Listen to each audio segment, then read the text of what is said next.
Exactly. In the last couple of minutes, I want to talk about actually, in fact, I think Emmanuel Macron is sort of your depressing sort of microcosm of a.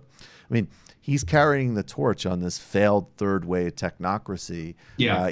And so that's not doesn't seem to be working out so well. Well, I mean, again, he's quite good. He's quite a nimble pivoter as well. I mean, you got to give credit where credit's Yeah. due. As a guy who's a former investment banker who basically looks good on camera, who funds a movement, which, if you think about it, shouldn't be logically possible because it's centrist populism, right? So Right. he basically takes over the middle with nothing. A bunch of people join on that and figure out we don't really stand for anything.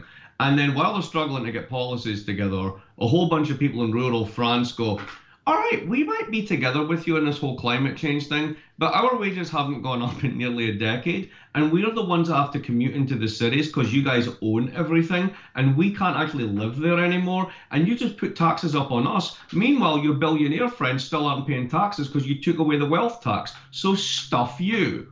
And you can pretty much see how that one works out. And so, and were you as disturbed as I was? Speaking of that, in fact, because I do think that the Democratic Party, there are changing dynamics and some very positive momentum with some of the personalities that we've been alluding to. But it really was disturbing when you saw some people from, pretty prominent Democratic outlets and think tanks basically their only understanding of what was happening in France was, well, why would you support these protesters? They're opposed to action on climate change, which is the whole right. Like, I think the right wing propaganda effort to discredit the science, I mean, whatever, that's nonsense.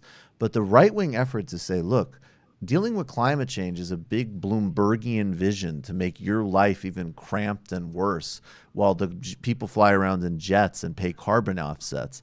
That's actually very dangerous for a It broad is. I climate totally message. agree. I mean, the notion of sort of, climate equity, climate justice internationally as well as domestically. And we've thought a lot about this. We don't do anything about it, but how do you compensate poorer nations, etc. And it really has to be, and this is something that is in the Green New Deal, which I think, wouldn't have been there a year ago or 2 years ago, had been written earlier, is, well, this massively affects communities in different ways. And the poorer and more vulnerable communities to both the climate change exposure, the socioeconomic inequality, need to be compensated for the fact that they're going to take a hit to an already threadbare life.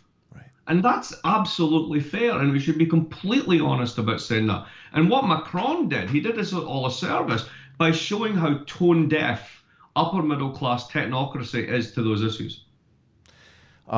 In the last couple of minutes we have, I mean, could you give us a hint of, I mean, would decarbonizing the economy, would your argument be that this is the sort of like, the next time we have an economic crisis, or even before that, hopefully, that instead of this kind of central organizing myth of returning to austerity, we need to have a central organizing myth, sort of story of kind of like ecologizing our global politics?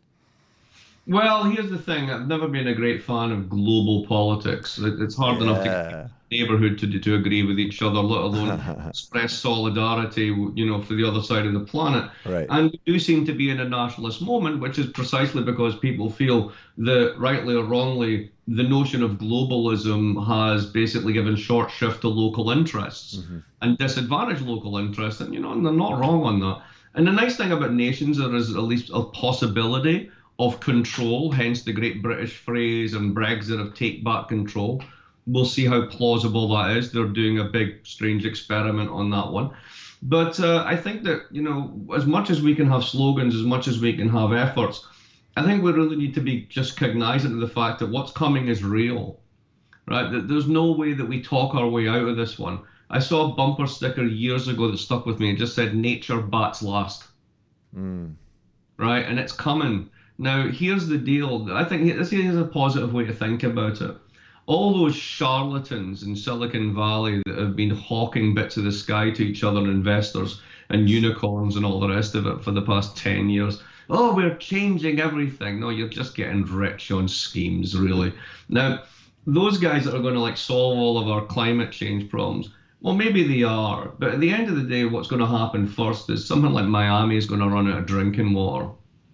And when that happens, we will collectively crap our pants. and we'll have to remove a major city or something like this. And it won't be like Katrina, where it's like, well, it's poor people, we don't care. It'll be prime real estate.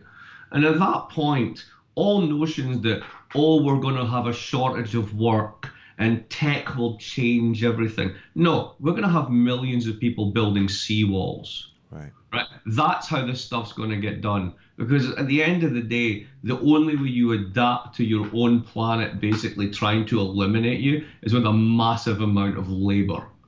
So there's plenty of work to be done. Not all of it is intellectual.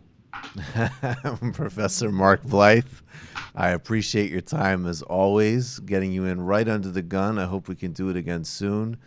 And one day we will scheme, in spite of you being 50, to get you to Brooklyn. We'll make it happen. I can't. I will. Seriously, the hipster quotient will just bounce out the minute I walk in the room. I can't do it. Thank you, Professor Blyth. Appreciate it. Always a pleasure. Thank you. All right, folks. I like that guy. Although I have to say, I mean, Richard Wolf's in his 60s. He comes in studio. I'm like trying to like Jewish mom guests. It's like, I don't know, it'd just be nice if you. We have a nice time in studio. Everybody seems to enjoy themselves. I don't know. You just enjoyed that Michael Brooks Show video, and you can get a lot more by subscribing to us here at the Michael Brooks Show YouTube channel. It's literally right there.